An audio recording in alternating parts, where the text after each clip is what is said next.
Hey, Tom Ryan Braunagel. and Ryan Braunagel from the Braunagel Team at Keller Williams Realty.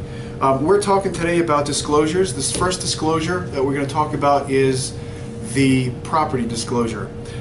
Why is it important? It's basically important because the buyer who's purchasing your home is relying on you to provide information that you know about the house so that they can take that into consideration when they purchase the home themselves. It's important that it's accurate. It doesn't necessarily have to be right. It has to be your understanding of what's going on with the house when you sell it. So, yeah, and this document, it's also required by Connecticut law that it is filled out and provided to the buyer before they purchase the property. So again, they know what's going on with the property that they are purchasing. If within Connecticut, if this is not provided to the buyer, the seller is actually then obligated to pay the buyer $500 at the time of closing if this form is not provided to them. So fill it out. Yeah, we'll start to go through this form just to help you get an idea of how best to fill it out. So question number one, how long have you been in the property? Pretty self-explanatory. Age of structure, you can certainly find that at on the tax record, or an agent can help you out with that. Second question we have is, does anyone other than yourself have any right to use the property? Is there anyone else that has a claim on your property? Third question, is the property in a flood hazard area? So really, if you pay flood insurance, yes, your home is in a flood hazard area. Third question. Fourth question, do you have any reason to believe that there are any pending sewer installations or sewer improvements that may result in an assessment? If yes, then let them know. Fill out. Explain to them what is upcoming. And then the fifth question here is your property located in a special tax district or part of a historic district? So just again, a yes or no. If you don't know, it's okay to select unknown. Yeah, and then just real quick, there's a yes, no, and unknown. Many people, they just check unknown, unknown, unknown. Problem with that is if you just continue to check unknown, people think that you're trying to hide something. There's nothing about hiding anything here. We're selling a large price tag, and a buyer just wants to know what's going on with the house. So just be accurate. If you know that the answer is yes, put yes. If you don't know, if you know it's no, unknown. Just simply check unknown. Now, question number 6, the heating system problems. If there are problems, say yes. If there aren't problems, you're going to say no. And if there are problems, you just may want to explain what those issues are. Next to that are fuel types. Very important. Don't forget that. Don't overlook it. If it's gas, put gas. If it's propane, put propane. If it's electric, put electric. And then, is there an underground tank? Meaning, typically an oil tank. If you have any sort of a fuel tank under the ground, you should say yes. If it's unknown, then you say unknown. Are you aware of any problems with the fuel tank? You would answer that appropriately.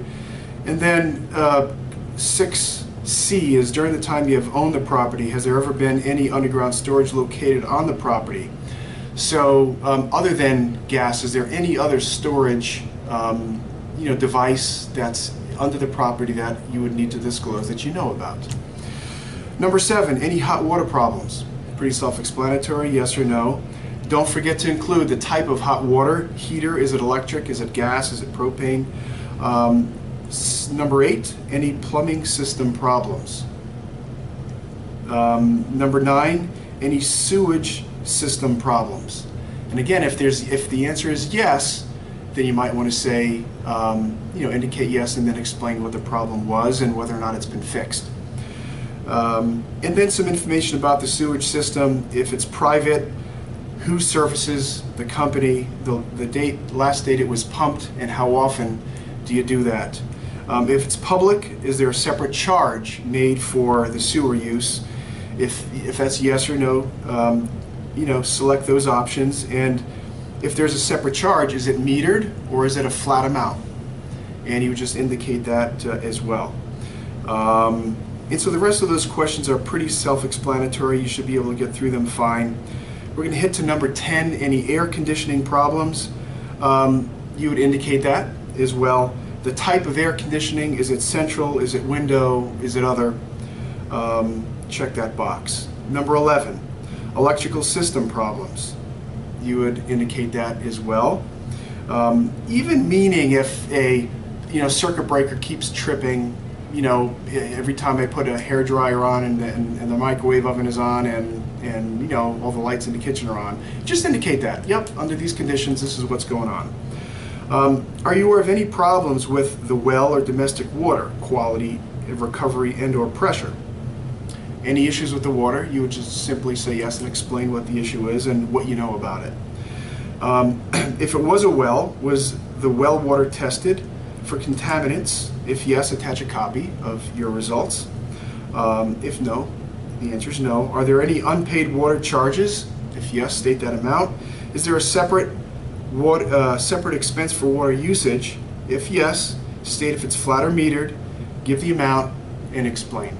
So again, they're looking to find information about the utilities here and any issues with them that they might encounter.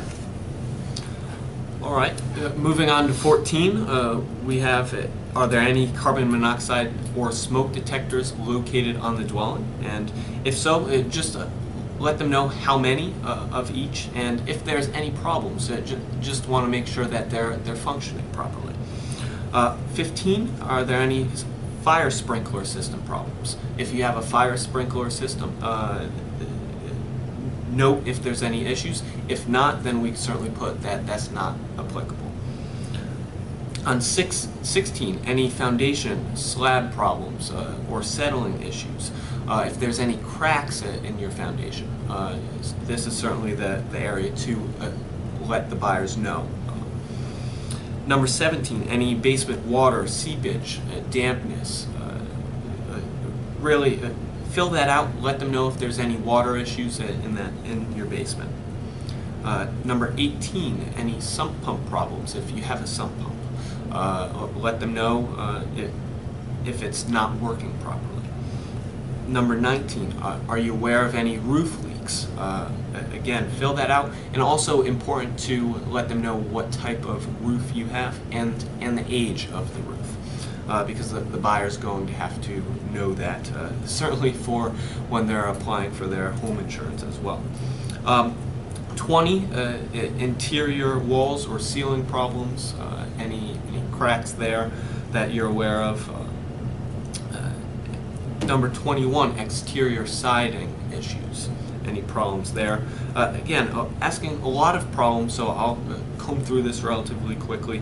Any floor issues, such as buckling floors. 23 is any chimney or stove problems. If yes, let them know what those issues are.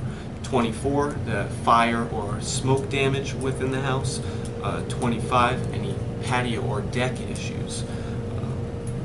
And it also, is the patio or deck made of pressure treated or not treated wood?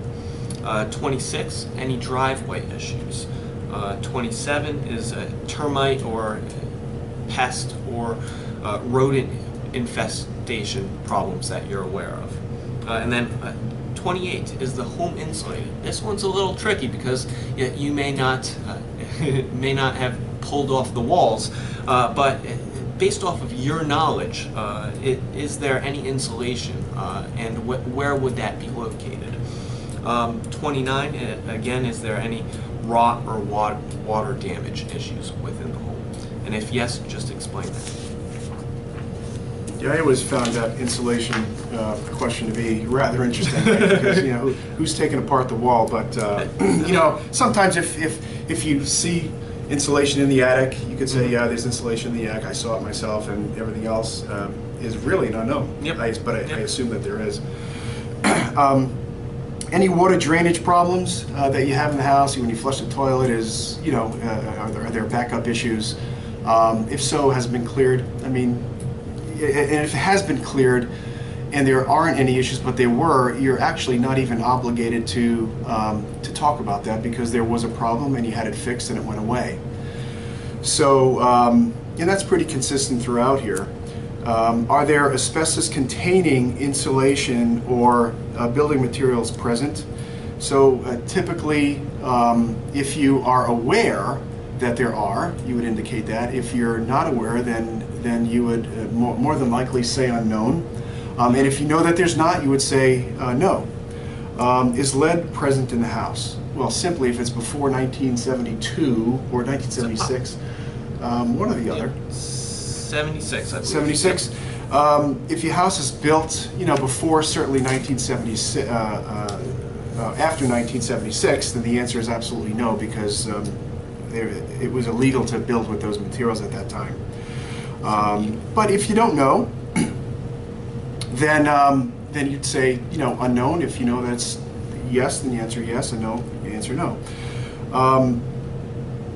Has a test for radon been done? If yes, attach a copy of the report. So have you run a test for radon in your home before in the past?